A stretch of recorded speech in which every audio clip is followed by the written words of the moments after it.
Itong full custom tail assembly na ginawa natin para sa SSX200 ay i-edit natin at i-convert para mailagay natin sa Sigma 250 unit.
Ngayon, nakapag-edit na tayo.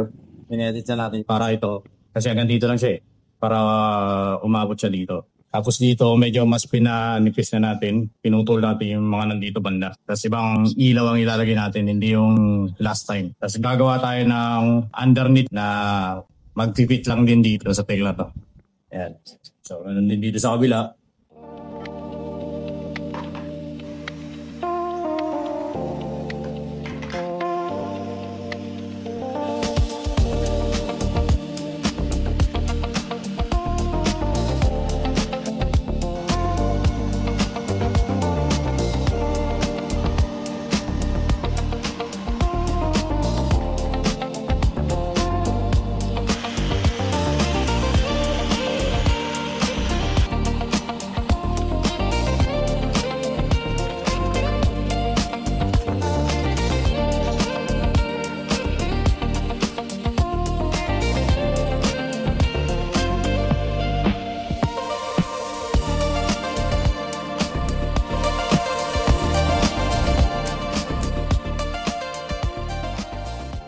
Kinonvert ko na yung pinaka-tail assembly na ginawa natin doon sa SSX dati. Ayan o, nakita nyo, ang dami ng inedit. Yung mga inedit tayo dyan. Okay, kaya nito, and ito. Then, ibang taillight yung ginamit natin, imbes na yung pang R3, ginamit ulit natin is yung pang Z1000 para universal lang ulit siya. Kagandaan kasi nito, mas manipis to, hindi to banda. Para pag nilagay yung pinaka-wing niya, mas ano siya, mas sexy siya tignan. Ayan o. Saka mas malaki na yung parang air scoop niya. So, original design pa rin talaga natin yan. Ang hindi lang original itong pinaka-taillight. Gumawa na rin ako ng fit na underneath para dito sa tail assembly na to. So, ganyan siya. Naka-fit na to dito sa Sigma. So, naka-adapt yan siya dito. LTID na rin siya. So, ayan. Ganyan na siya kalinis. Ganyan na siya ka-slick.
na-primeran na natin yung pinaka-prototype ng full modified tail assembly natin or yung custom tail natin. I-final fitting na muna natin siya dito sa Sigma 250 na to.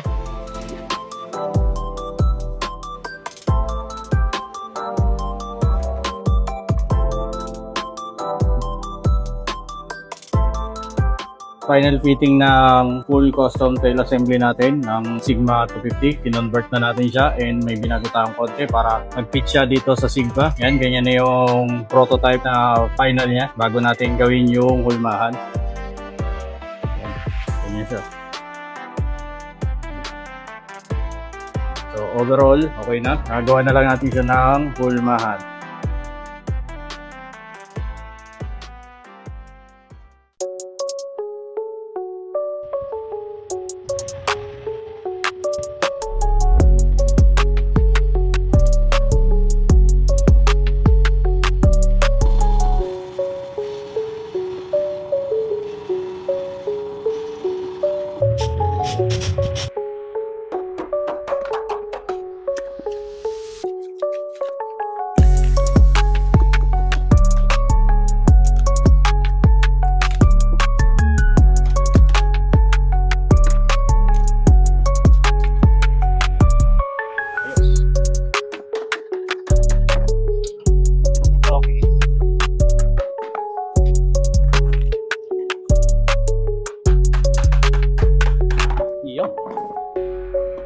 So ito yung prototype natin.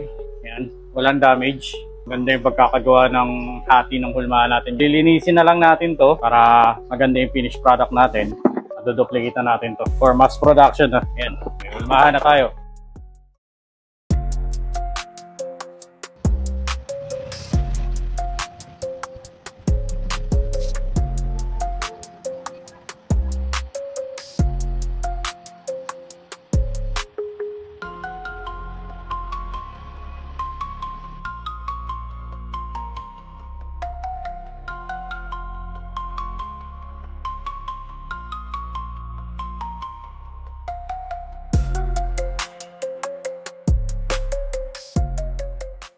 Okay, so ito yung nagawa nating hulmahan ng underneath. Ito, finished product na tong nasa loob niya, purong fiberglass na to. Baklasin na natin siya, no.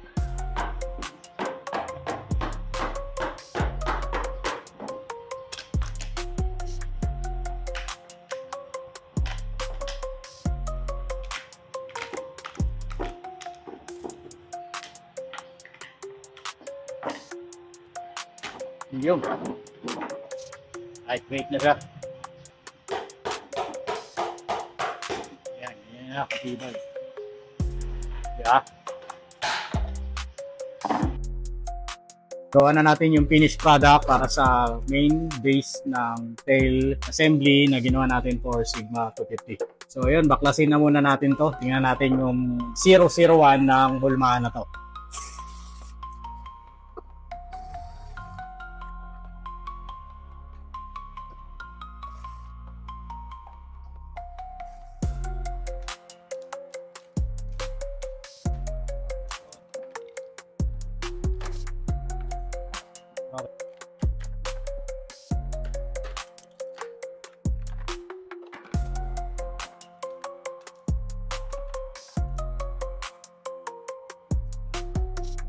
Nakagawa na tayo ng finished product niya. Yung purong fiberglass. Yan. Lightweight na rin to. 001 to sa ginawa nating hulmahan. No? So ito yung prototype. Yung hindi matibay, puro masilya. Design ng purpose lang ito. Yun yung prototype. So pag sinabing prototype yun. Pag sinabing finished product or yung final output niya, ito yan. You know, purong fiberglass. Para magawa natin yung kopya nga nito, kailangan natin ng negative copy, gagawa tayo ng hulmahan. So yun yung purpose nun. Para ma-duplicate na siya into this. Yung sinasabi natin mass production type. Okay, tingnan natin yung tibay niya. Kung kaya niya ba yung bigat natin. 86 kilos tayo. Kaya tayo. Di ba?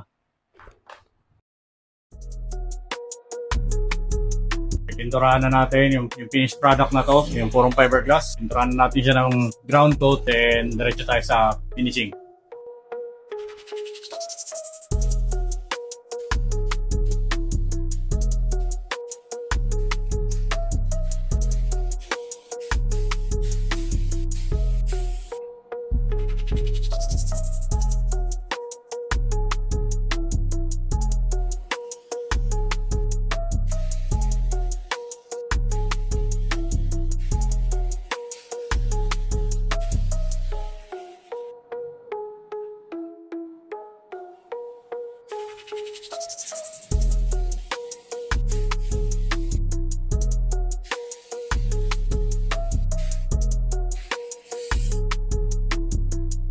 Pipinturahan na natin yung mga wings ng tail.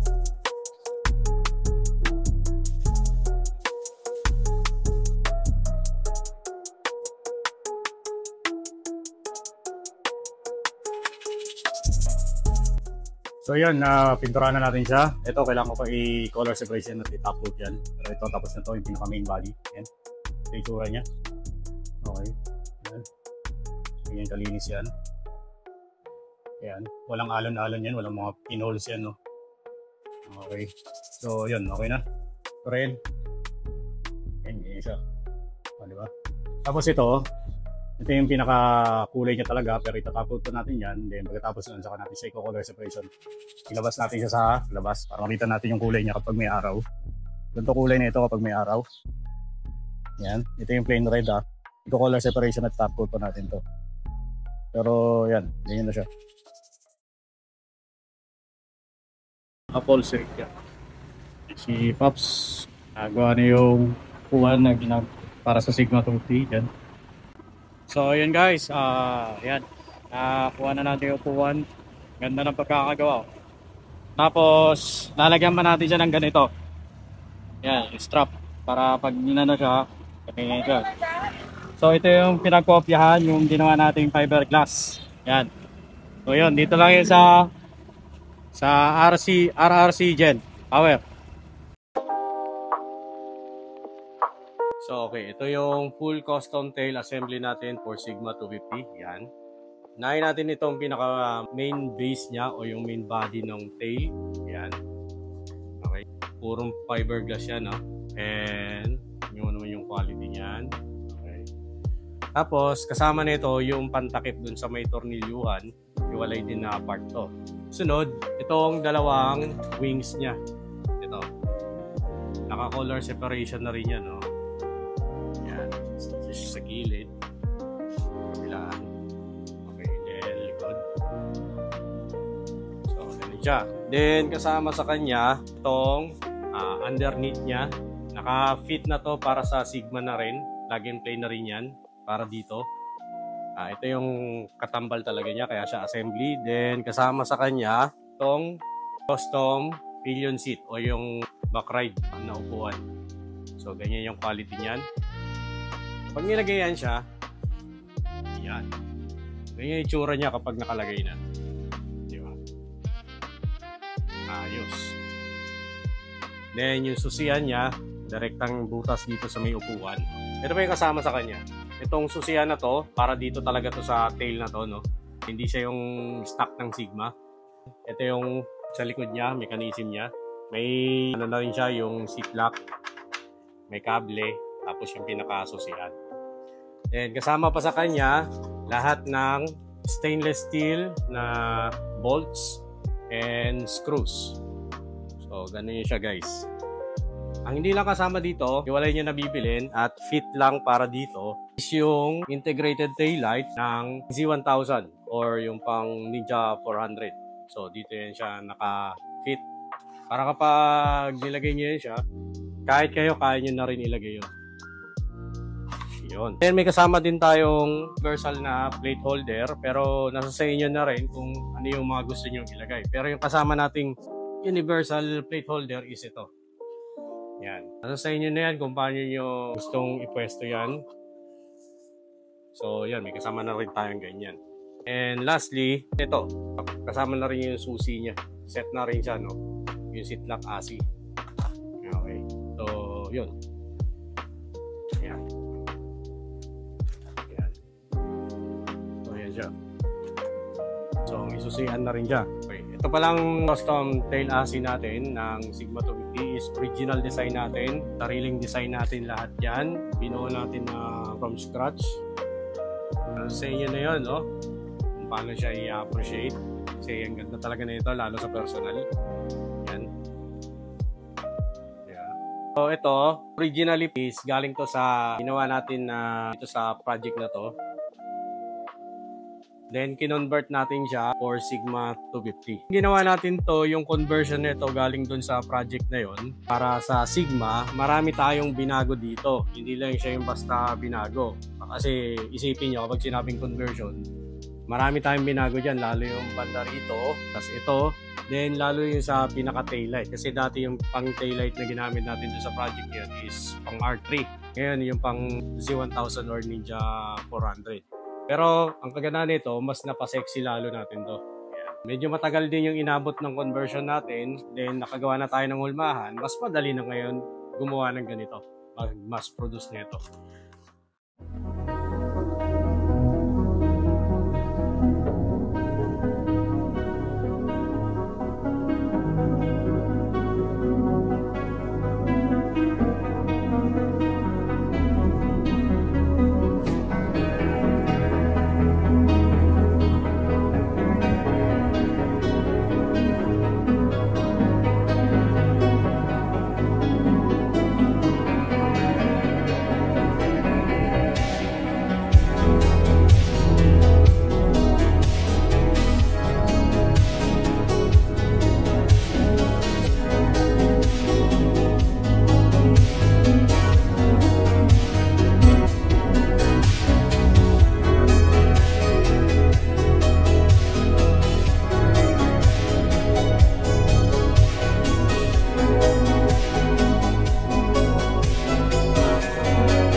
Maraming salamat sa panonood guys. Ride safe. Power.